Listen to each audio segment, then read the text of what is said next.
Hello, everybody. Scott Golden here with the Golden Opportunities Coaching YouTube channel. Welcome to those of you who are new. Welcome back to those of you seasoned veterans of what we do around here. What we do around here is bring about a wide variety of social, psychological, emotional, health, and coaching related topics. We do that as often as we can, sometimes several times per week, and we do that for your benefit.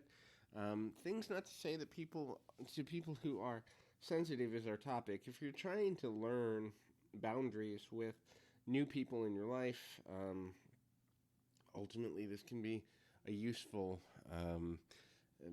audio for you. So if you're also trying to learn just how to get back into socialization after COVID, I know that's been a struggle for a lot of people that have anxiety and panic and or social phobia and all sorts of other challenges.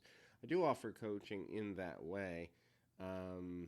And so if that's something that would benefit you, or relationship, business, or other types of coaching would be beneficial to you, please feel free to reach out. There's a couple ways to do that. You can do it through PO Perception on Twitter, or you can do it through the About Me section on this YouTube page. Either way, we'll get you in touch with a member of my team or with me, and we can connect in that way.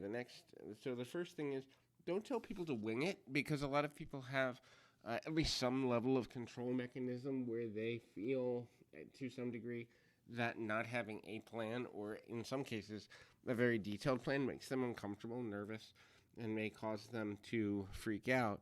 By telling someone to wing it, what you're really saying is, I don't really value your time, and I don't really care what happens with our interaction. So if a person is hypersensitive about how they use their time, or how they're seen, or their public image, saying that to someone you don't know well can lead to a lot of challenge.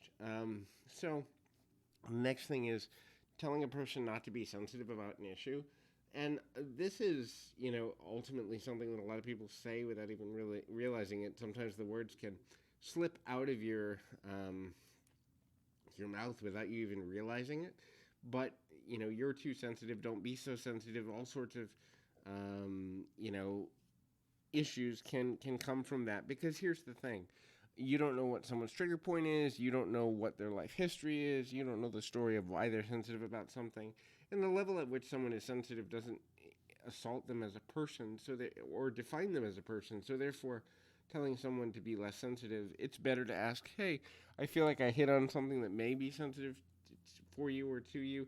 Could you explain this to me so I better understand you? That is a much better way than telling someone not to be so sensitive about something. The next thing is telling someone they should be ashamed, or that they have shame, or that their action is shameful, or any other judgmental language.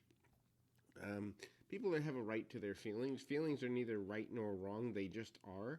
And so a process of a person's feelings is, in fact, unique to them, and how they feel today, how they feel tomorrow, how they feel next week can all be different. So finding a way to say, hey, you're free to feel the way you like. I don't have to understand it to love you, like you, or I care about you, is super valuable as well. The next is kind of giving unsolicited advice. A lot of people do this, and they mean well. A lot of time, this is what I would do in your situation.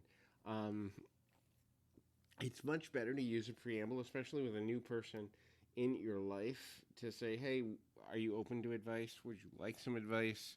Are you looking for advice in this situation? It's opening the door and asking permission to give your opinion, because the reality is opinions don't matter as much to others as they do to us unless we have rapport with another person. Matter of fact, sometimes giving your opinion unsolicited can actually drive the person away from you, even if especially if you have opposite opinions or very different opinions. The next is telling a person to be more logical, be more practical, be more linear.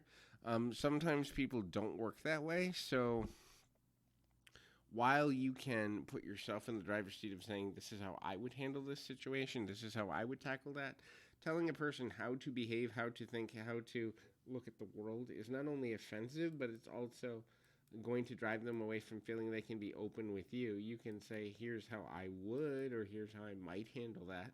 And again, but it also, again, it's giving and asking for the quarter and permission to share that viewpoint when it hasn't been offered.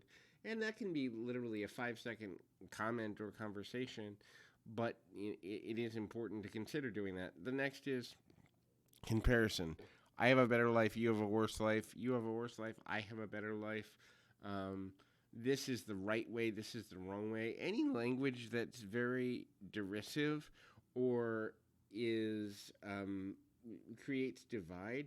So when you're meeting a new person, or when you don't feel you have a clear rapport with someone and know what their trigger points are, or their things that can take them off balance can be, you must or you can get to a place of understanding how to relate and connect on a deeper level with, this is the way it could be. And the more freedom you give to a person's self-discovery, and avoiding things like always or never, just basically qualifying words. When you take a neutral or middle ground approach with a new person, you allow them the freedom of expression.